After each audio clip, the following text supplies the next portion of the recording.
সুপ্রিয় দর্শক, আপনারা দেখছেন এসপিএন বাংলা টিভি। দেখুন ও সাবস্ক্রাইব করুন এসপিএন বাংলা টিভি, দেশ ও মানুষের কথা বলে।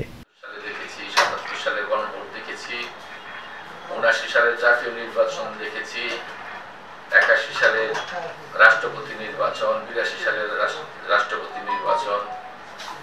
আমি দেখি নাই স্বৈরাচারী এরশাদের নির্বাচন ৮৬ সালের। আবার ৮৮ সালের নির্বাচন দেখেছি, কারণ ৮৬ সালে আমি দেশে ছিলাম না, দেশের বাহিরে ছিলাম। মধ্যপ্রাচ্যের এক দুঃসাহসী মানুষের দেশ ইয়েমেনে ছিলাম আমি দীর্ঘদিন। ওই কয়েক প্রোগ্রামে আমার ওখানে সংস্থায় চাকরি করেছি। তো ওদের ওখানেও ভোট হয়, আমাদের এখানেও ভোট হয়। তারপর এরশাদ বিরোধী আন্দোলনে আমি তখন মিরপুরের যুবদলের প্রেসিডেন্ট, ঢাকা মহানগরীর যুবদলের যুগ্ম সম্পাদক। এক পর্যায়ে আমি 22 নভেম্বর 1990 সালে গ্রেপ্তার হয়ে রাষ্ট্রদ্রোহী মামলায় গ্রেপ্তার হয়ে কারাবরণ করি। এবং এরশাদ, কারণ ওইটি আমার জীবনের প্রথম কারাবন্দী জীবন শুরু। আমার অপরাধ, আমি গণতন্ত্রের জন্য আন্দোলন করেছি, মানবাধিকার প্রতিষ্ঠার জন্য আন্দোলন করেছি। এই জন্য আমাকে কারাবরণ করতে হবে এবং রাষ্ট্রদ্রোহী আইনে। এবং জেলখানায় যারা আমাদের সাথে সঙ্গী ছিল তারা অনেকেই ভয় দেখাতো যে 3 মাস, 9 মাস, 12 মাস, 36 মাস এরকম পেয়ার আসতে থাকবে ডিটেনশনে, আপনার তো বের হওয়ার কোনো অবস্থাই নেই। আমাদের তৎকালীন সভাপতি মির্জা আব্বাস সাহেব, উনিও আমরা একই সাথে কারাবরণ গ্রেপ্তার হই একই দিন। উনি শাহজাহানপুর থেকে, আমি মিরপুর থেকে। কারাগারে ওনার সাথে প্রথম কয়েকদিন আমার সাথে দেখা হয় না। দেখা হলো যে এই কাগজের যে নিচের অংশটা, এটা ছিঁড়ে তুমি এই তোফাজ্জল নামে একজনকে দেওয়ার কথা বলো। ঠিক আছে। তোফাজ্জল পরের দিন গেছে, আমি আর ওইটা কাগজটা পাই নাই। কাগজের নিচের অংশটা ছিঁড়ে ওই জেলখানার অন্য আসামিরা ওটা গাঁজা খাওয়ার কাজে ব্যবহার করছে। তা আমি তো আরো আতঙ্কিত হয়ে গেলাম। পরে আবার জেল গেটে আসলাম, সভাপতি সাহেব আসছে সিগনেচার করতে পারবো অনেক কাগজপত্রে। সভাপতি সাহেব আমাদের বললেন যে তুমি এক কাজ করো, কাগজটা তোফাজ্জলকে দিয়ে দিও। আমি কাগজ করতে কিন্তু গান জুটে তো খেয়ে ফেলাইছি। হ্যাঁ, কি পরে আবার উনি আবার আমি পরে বলুন না, উনি চলে যেতেছে। তা আমি আবার চিন্তা করলাম, উনি চলে যায় সভাপতি সাহেব, উনি যদি আমার দায়িত্ব পালন না করে তাহলে কিসের সভাপতি। আমি তার ধমক দিয়ে ডাক দিলাম, এই যে সভাপতি সাহেব এদিকে আসেন, আমার কথা আগে শোনেন, তারপর আপনি এখান থেকে যান। উনি তো থতমত খেয়ে আসছে, কাগজ না পেলাম বাইরেও কিভাবে ব্যবস্থা হইব, তুমি চিন্তা করো না। তারপরে 4 তারিখ ঘুম আসে না তো, কারণ আমার বাবা নাই, আমার গার্জিয়ান নাই, একমাত্র আমার নিজের অবস্থানে কারাগারে। আমি আমার ওই 22 দিন কারাগারে ছিলাম, কেউ আমার 22 পয়সার জিনিস দিয়া দেখা করতে যায় নাই। যা করছে আমার সভাপতি সাহেব আমার জন্য করছে, জেলখানার ভিতর থেকে আমার খাওয়ার খবর রাখছেন, আমার কি প্রয়োজন সমস্ত কিছু। শেখ মুজিবুর রহমান দেশ স্বাধীনতার পরে এক বক্তব্যে বলেছিলেন যে সবাই পায় সোনার খনি, তেলের খনি, আমি পাইছি চোরের খনি। একই ভাবে আমাদের ডক্টর ইউনূস সাহেব লন্ডনে গিয়ে বলে আসছেন বাংলাদেশে কোনো ভালো মানুষ নাই। আসলে তো ওনারা সত্য কথা বলেছে। মানুষ যত খারাপই হোক বা ভালোই হোক, তার সত্যিকার অর্থে দেশের জন্য যদি কোনো কথা বলে সেই কথাটা গ্রহণ করতে হবে এবং তার থেকে আমাদের নৈতিক চরিত্র সঠিক পথে আনতে হবে। কারণ আমরা যদি তৃণমূল পর্যায়ে সামাজিক ভাবে আজকে যে অশান্তি, প্রথম অশান্তি হলো সন্ত্রাস এবং চাঁদাবাদ। এই 10 মাসে এমন কোনদিন নাই যে বিচারে বসতে না হচ্ছে পাড়ায় মহল্লায়। আমার দল বলেন আর বাইরের দল বলেন জামাতিরা বলেন, চাঁদাবাজির ক্ষেত্রে কিন্তু সবাই এক, কিন্তু আবার দোষে নেতারা যে বিএনপি চাঁদাবাজি করতেছে। হ্যাঁ, বিএনপি 80% আর অন্যান্য দল বিএনপির সাথে যারা আছে তারা 20%, সবাই মিলাই করতেছে।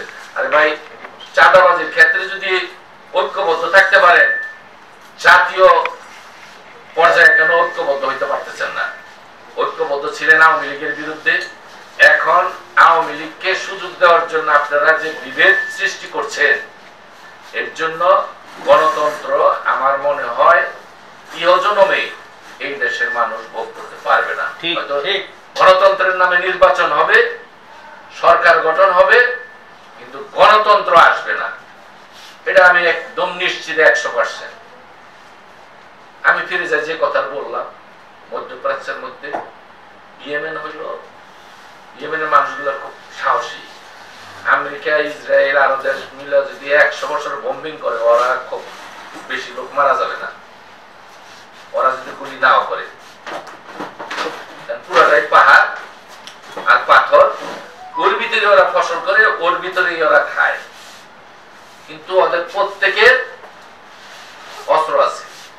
যে বাড়িতে নাই সেই বাড়িতে মনে করেন কমপক্ষে 5টা অস্ত্র আছে, AK-47 রাইফেল।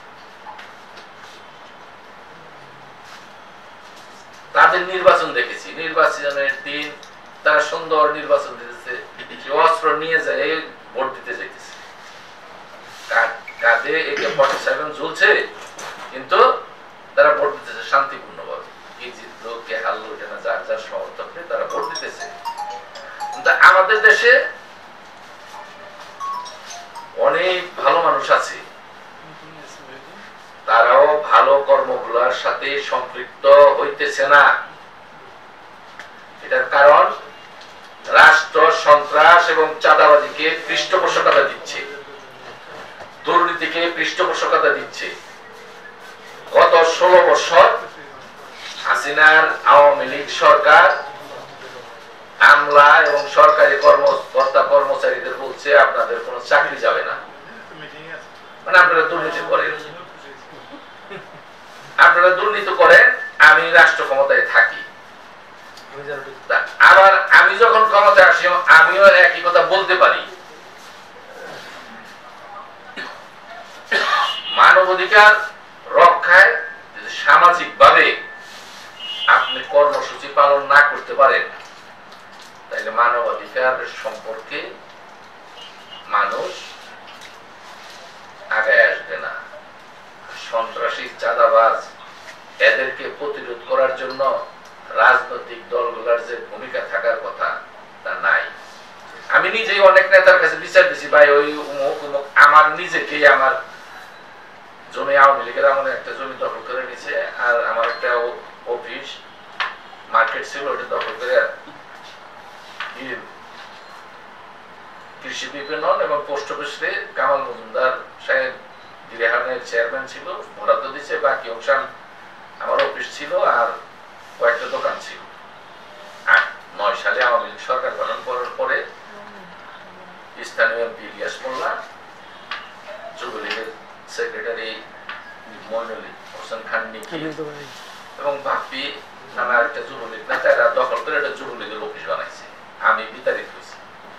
পট পরিবর্তনের পরে যখন আমি আমার জায়গা পজিশনে যাওয়ার চেষ্টা, আমি এখানে দাঁড়াইছি, আমি কাউকে বলে নাই যাই তোমরা এগুলো ছেড়ে বাইরে যাও, আমি এখানে দাঁড়াইছি। আমাদের দলের লোক ছেলে পেলাই সে আমারে আপনি এখানে কি চান, জমি তো আমার এই জন্য আইছি, ওরা যাইব কি থাকবে এটা দেখার জন্য, কারণ আপনি থাকতে পারবেন না। আমার জমি আমি থাকবো না, তোমরা কি কথা কইলে গুলি করো।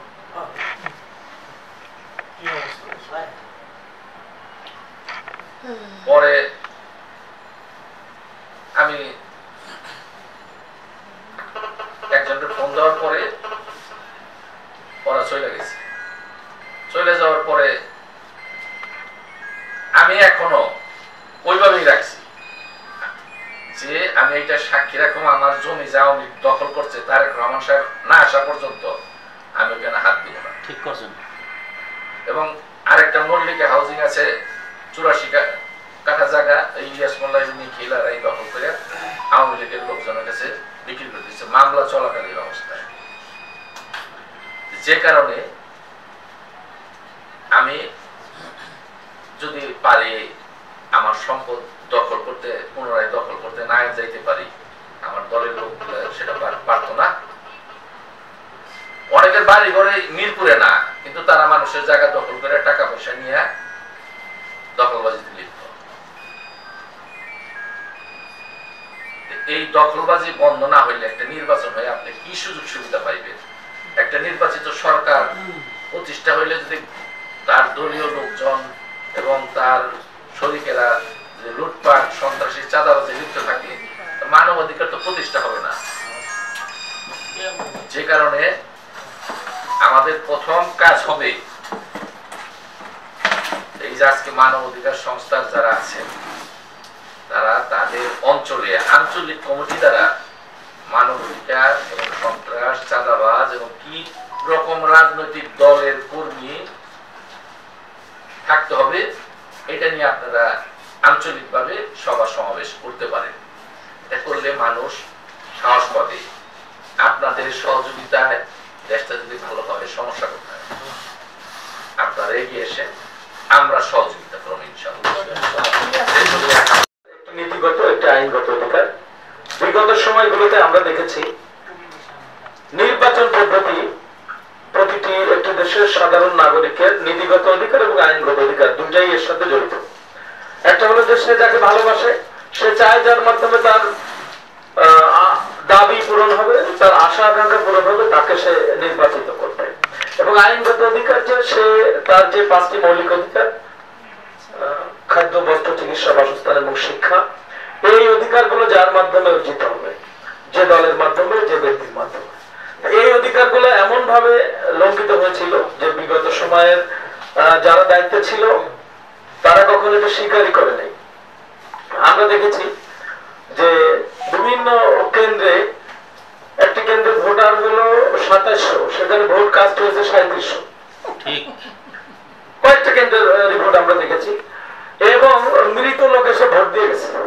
এখানে দেশে অনেক কন্টেন্ট তৈরি হয়েছে, মৃত লোক ভোট দিয়ে চলে গেছে।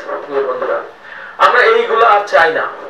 আর এটা সম্ভব হবে আমরা সচেতন হলে। আমরা কিন্তু সচেতন, কিন্তু আমরা দায়টা নিজেদের কাঁধে নিতে চাই না। আমরা বলি করুক, আমার তো কিছু হচ্ছে না, আমি তো ভালো আছি। আমি ভালো আছি থাকতে থাকতেই কিন্তু বিগত 16 বছর আমাদের জীবন থেকে চলে গেছে। এটা আর কখনো ফেরত পাওয়া যাবে না। তো বিগত দীর্ঘদিন সময়ে মানবাধিকার সংস্থা নিয়ে কাজ করতেছে, মানুষের অধিকার নিয়ে।